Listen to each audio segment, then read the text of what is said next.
दोस्तों, महात्मा गौतम बुद्ध के अनुसार अपने मन को ताकतवर बनाओ। तुम्हारी जीत हर क्षेत्र में निश्चित है, क्योंकि अगर आपका मन ताकतवर हो तो आपकी परिस्थितियां आपके लिए अवसर बन जाती है। इसलिए आज के इस वीडियो में हम महात्मा गौतम बुद्ध के अनुसार मन को ताकतवर कैसे बनाएं और दूसरों की मन की बातें आसानी से कैसे पढ़ें। इस रहस्य को हम एक कहानी के तौर पर जानेंगे। तो चलिए बिना देर किए उस कहानी की शुरुआत करते हैं। एक समय की बात है, बंगाल की खाड़ी के किनारे एक छोटे से शांत गांव में भैरव नाम का एक युवा लड़का रहता था। भैरव अपने क्रोधी स्वभाव और चंचल मन के कारण गांव भर में प्रसिद्ध था। उसका मन हर समय विचारों से भरा रहता था।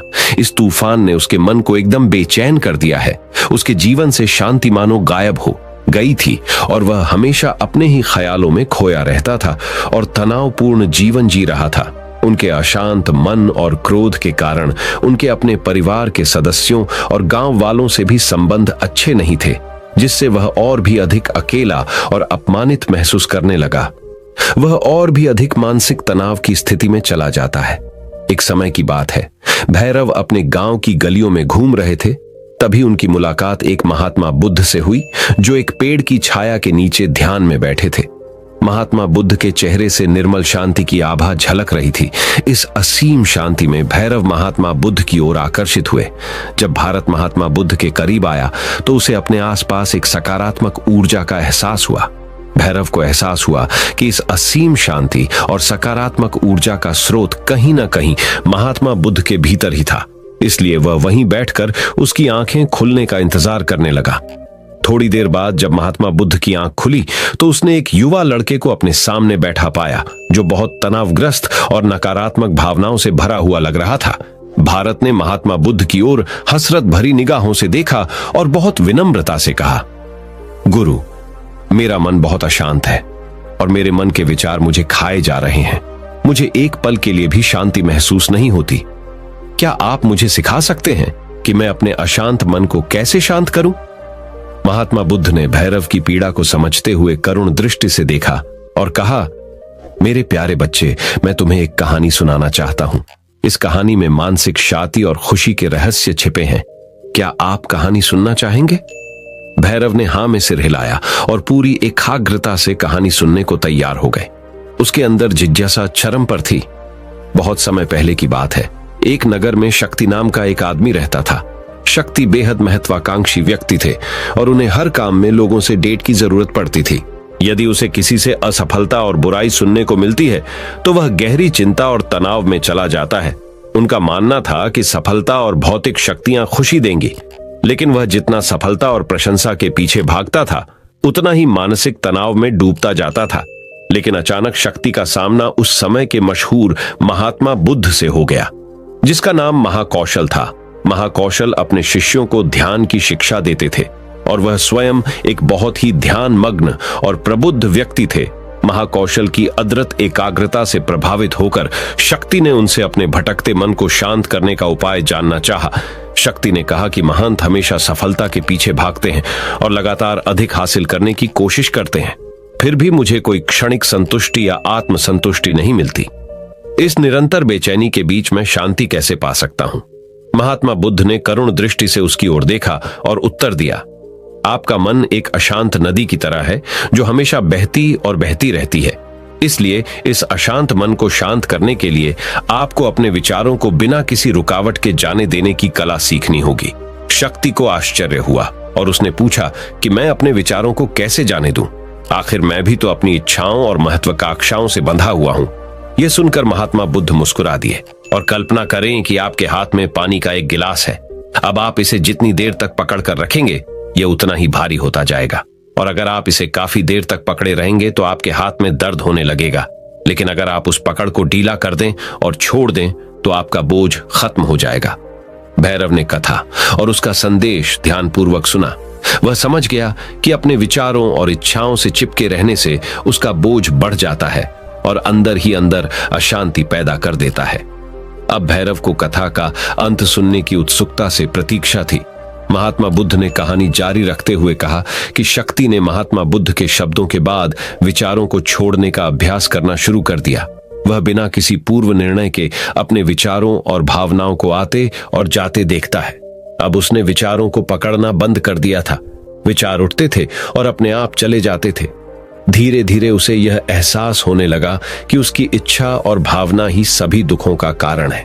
जैसे जैसे शक्ति ध्यान में गहरे उतरते गए, उन्होंने पाया कि वर्तमान में जीना ही आंतरिक शांति का एकमात्र स्रोत है।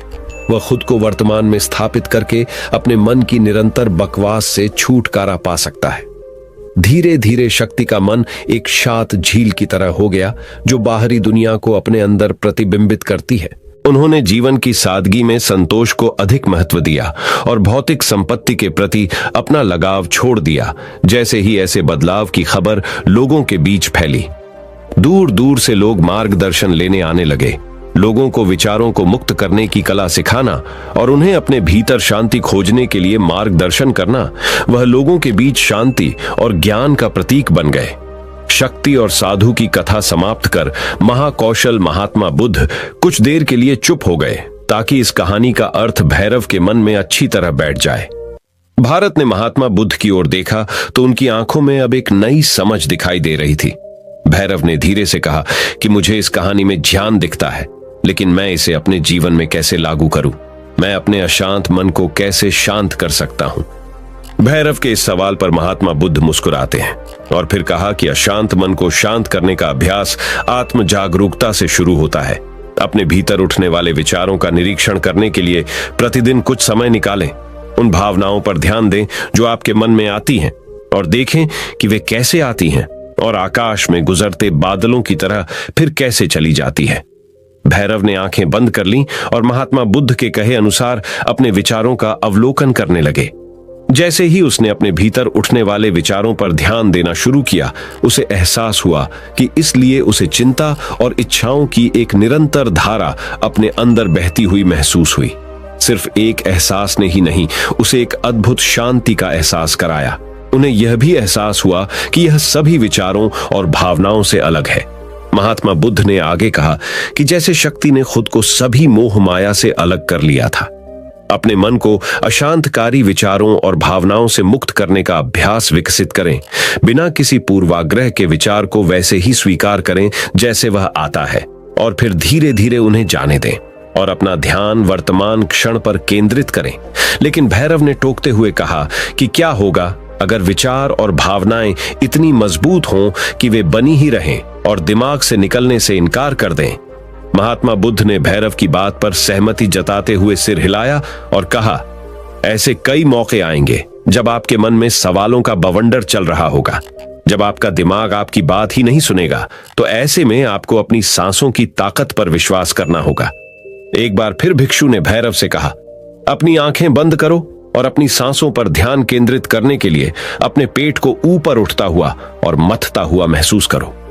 महात्मा बुद्ध ने बताया कि जब भी आपका मन अशांत हो तो तुरंत अपनी सांसों पर लौट आए। सांस की वाद्य गति आपको तुरंत वर्तमान के चरणों में वापस खींच लेगी और आपको शांति का अनुभव अवश्य होगा। एक महात्मा बुद्ध के निर्देशानुसार आने और जाने वाली सांसों पर ध्यान केंद्रित करने का प्रयास किया। इस छोटे से व्यायाम से उन्हें मानसिक शांति का अनुभव हुआ। उसे याद आया कि उसकी सांसें हमेशा उसके साथ थीं, जो उसे वर्तमान क्षण की याद दिलाती थी, आराम और शांति लाती है। भैरव के इस विकास को देखकर महात्मा बुद्ध मंद मंद मुस्कुराए और बोले, बेचैन मन को शांत करना एक ऐसी साधना है जिसके लिए बहुत प्रयास और दृढ़ इच्छा शक्ति की आवश्यकता होती है, क्योंकि लगातार व्यायाम से मांसपेशियां मजबूत होती हैं। उसी तरह नियमित अभ्यास से मन भी शांत होता है। स्वीकृति में सिर हिलाते हुए एक महात्मा बुद्ध को धन्यवाद देते हुए उन्होंने वादा किया कि आज से वह अपने अशांत मन को शांत कर सकेंगे और अपनी गैर शक्तियों को मुक्त कर सकेंगे और अपने भीतर शांति पाने के लिए इस यात्रा पर निकलने में सक्षम हो सकेंगे। महात्मा बुद्ध ने भैरव के कंधे पर हाथ रखा और कहा कि मुझे आपकी क्षमता पर बहुत विश्वास है और आपको जल्द ही अपनी आंतरिक शांति मिलेगी, लेकिन याद रखें कि यह आसान नहीं होगा। लेकिन अगर आप दृढ़ इच्छा शक्ति और खुले दिल से प्रयास करेंगे तो आप निश्चित रूप से वह मुक्काम पा लेंगे जो आपके अंदर है। उस दिन से भैरव अपने अशांत मन को शांत करने का प्रयास करने लगे और हर दिन ध्यान करने के लिए एक अलग समय निर्धारित करें। उसने अपने मन में उठने वाले विचारों को बिना किसी रोक टोक के जाने दिया और अपनी सांसों के जरिए खुद को वर्तमान में बनाए रखने की कोशिश की। समय के साथ अभ्यास करते हुए भैरव को अपने अंदर शांति का अनुभव हुआ। जैसे जैसे समय बीतता गया, भैरव को ज्ञान और शांति का स्रोत कहा जाने लगा। ग्रामीण अपने अशांत मन को शांत करने के लिए भैरव के पास आते हैं। महात्मा बुद्धौके के शिक्षक आत्म जागरूकता की शक्ति को साझा करते हैं और दूसरों को महात्मा बुद्धों के विचार पढ़ाने में मदद करते हैं और आंतरिक शांति पाने की शिक्षाओं को साझा करते हैं। इसके साथ ही उन्होंने अपनी सांसों पर ध्यान देने और अपने विचारों को मुक्त करने की कला भी सिखाई। ऐसे निवासियों का विकास हुआ और उन्हें मन की अमूल्य शांति मिली।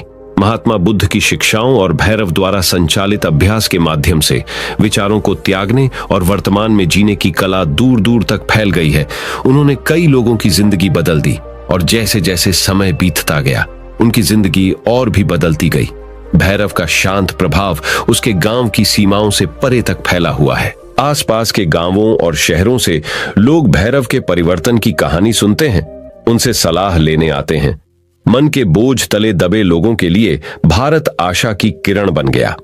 भारत की शिक्षाएं केवल ध्यान और प्रवचन तक ही सीमित नहीं थीं, बल्कि वह रोजमर्रा के काम जागरूकता के साथ करने पर ज्यादा जोर देते थे।